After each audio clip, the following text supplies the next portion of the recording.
সৎ বাবা সাদাত হোসাইনের জন্য আহাজারি করে কাঁদছে তনির প্রথম সংসারের মেয়ে সানভি। ভালোবাসা অন্তর থেকে আসে।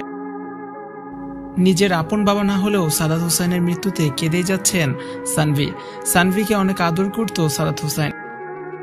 কখনোই সৎ মেয়ে বলে মনে করতেন না। সরফরাজকে যেমন ভালোবাসতেন ঠিক তেমনি সানভিকে তিনি ভালোবাসতেন। ছেলে মেয়েকে সবসময় দেখাশোনা করতেন এই ভদ্রলোক। তাদের পড়াশোনার সব দায়িত্বই ছিল তার উপরে। রুবায়েত ফাতেমা তনি শুধু তার ব্যবসা সামলাতেন। তাই তো সৎ বাবা হলেও যেন নিজের বাবাই ছিল সানভির। তিনি ছিলেন সানভির আপন বাবার মতোই। নিজের বাবার ভালোবাসা কখনোই পায়নি এই মেয়েটা।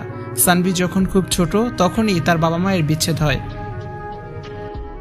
প্রথম স্বামীকে ডিভোর্স দিয়ে দেন তনি, এরপর দ্বিতীয় বিয়ে করেন। তনিকে বিয়ের প্রস্তাব দেন সাদাত হোসাইন।